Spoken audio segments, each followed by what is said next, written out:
Hey, this is Joe from Home Studio Corner. I've done a few of these how to hear videos, and folks are requesting for more, so here's how to hear multiband compression. Before we listen to the multiband, let me make sure we're on the same page as to what a multiband compressor is and does. This multiband compressor here, I've set up with 3 bands.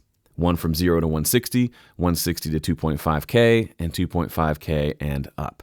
I think 3 bands works really well for most of what I use multiband for. Multiband compression is essentially, this setup is 3 different compressors, one for each set of frequencies. So this compressor only listens to the lows and only compresses the lows. This one, same with the mids, this one with the highs. So the mids might be going nuts with tons of compression, but the low might not be compressing at all. That's kind of the idea. They each are only listening and affecting their specific band of frequencies. They all stay in their own lane. The way I like to set it up is to actually have them all working together at the same threshold, the same ratio, with the same attack and release. So I'm using this in a mastering session. So my ratio is only 2-to-1 and my attack and release are set to 100 milliseconds. And this is the way I like to use it, and it works really well, but I don't use it all the time. And we'll talk about why here as we listen. So before I dive in, let's just take a listen to what's happening on the track before I add the multiband. So we'll just take a quick listen. This is without multiband compression.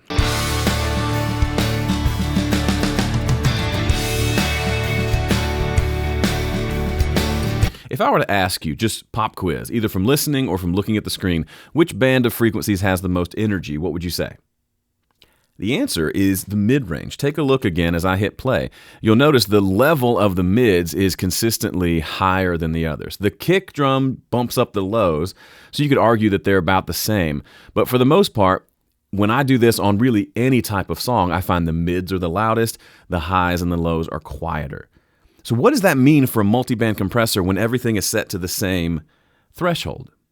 That means that whatever section has the most energy is going to get the most compression. We can see that here.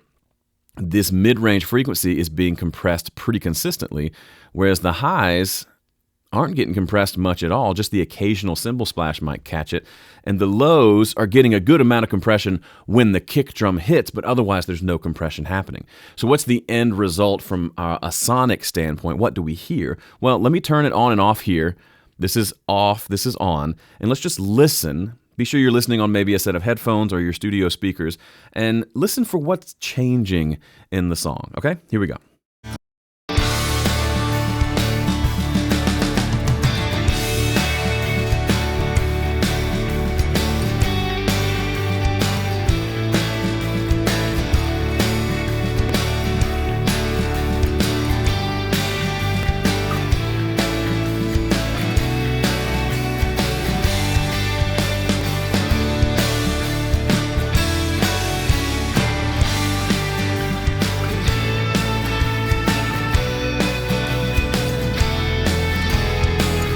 To my ear, and this is what's frustrating about doing tutorials sometimes, it's not this super big, obvious sound. If you go for really big and obvious, well, let's do big and obvious real quick, then I'll tell you what I heard. Here's big and obvious.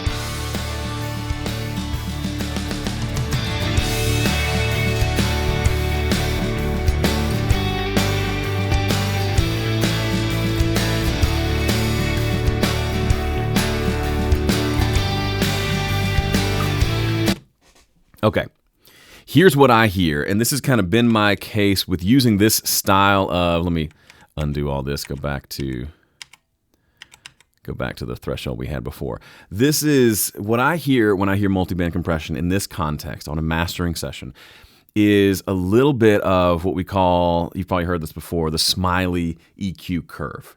So if you've ever had, like if you grew up with, my dad had this big stereo system with the big graphic EQ, and it was just for whatever reason everybody wanted to set it up like this: boost the lows, cut the mids, boost the highs. I don't know why. I mean, I get the lows part. I don't get why the mids always got the shaft. But anyway, that was the case. This does a version of that. You heard it more obviously when I pulled the threshold down, but even at the more subtle, sane level, you hear it a little bit. That's the first thing I hear, is the mids are getting tamed, and the highs and lows are not being touched as much. The end result means the mids get cut a little bit, the lows and highs have a chance to kind of come through. And this works really well for lots of types of mixes where the mix might sound great, but maybe there's just a lot happening in the mid-range of every mix you'll ever listen to, because the fundamental frequencies of all these instruments are living in that 160 to 2.5K range. There's just a lot of stuff there. Multiband allows us to say, okay, when that stuff builds up a little too much, let's pull it down. And then the low end really just kind of is kind of, it's almost like you muzzle the mids just a little bit so that the lows and highs can really be full and big. Because if I put a regular compressor on this, it's going to be triggered mostly by those mids and the kick drum. And the mids, every time the mids trigger the compressor, it's going to turn down the lows and the highs. So the end result is the overall frequency balance is going to stay about the same. We'll get the benefits of compression, but the lows and the highs get compressed at the same time as the mids. With this setup, if the mids are really loud, they're going to get compressed, but the lows and the highs are basically ignoring what's happening with the mids. If the mids get really compressed, but a kick drum comes in, guess what? We're going to hear boom, because it's not being compressed like the mid-range is.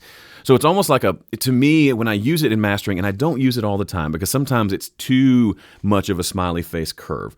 But if I have a song I'm mastering that's really heavy in the mids, and it's more than I want to just do a big scoop with EQ, I just want it to tighten up a little bit, this is what I use. The mids get a little tighter, the low end gets a little bit fuller, the high end gets mostly left alone, which sounds like a little bit of a boost in the highs, is what the kind of end result is, and I like the way that sounds. There's a second thing that multiband compression does that I find really interesting. It's kind of a byproduct of what's happening with the frequencies. Listen to what happens to the stereo field when I kick on this multiband compression. Listen to how the width kind of changes.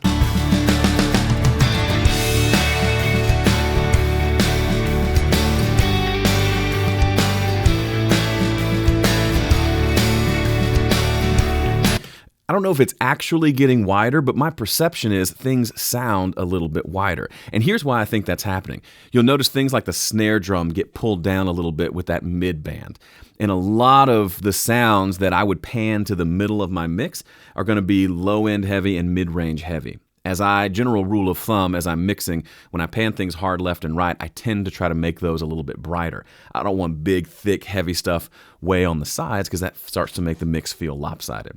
So what's essentially happening is, as I tame the mid-range especially, and since there's not much low end in the sides anyway, we end up getting this almost like a mid-side vibe where the middle, because the middle holds most of the low mid frequencies, gets pulled down a little bit, and it allows us to hear the sides more because the sides are generally brighter.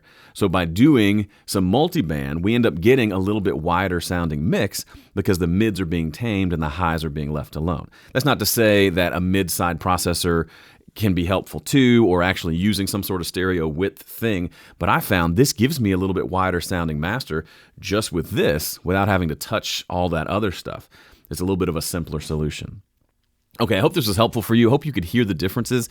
I know hearing this over like YouTube or Facebook can be a little difficult, but if you have a multi-band compressor, go try this on your own mixes and just flip it on and off and listen to what changes, what jumps out at you, what goes away, what disappears, how does the stereo field change? And over time, I think you'll start to be able to hear this a little bit more. I would advise for using multi-band, it's a little bit more of an advanced tool perhaps, but use it like this with just 3 bands and everything moving together, and you'll start to see like there are certain situations where this is the exact tool that I want, and there are other situations where I don't want it. And you'll start to learn those the more you try to use it. By the way, if you haven't gotten one of my free guides, like my 5-step mix guide, the new Understanding Production free course, what else is there? There's Mix Together, there's the recording cheat sheet. That's all available at homestudiocorner.com/free. So go there, pick one that looks fun to you, enter your email address, and I'll send it over. And it's yours to help you make better music, better mixes, all for free. Thanks for watching. See ya.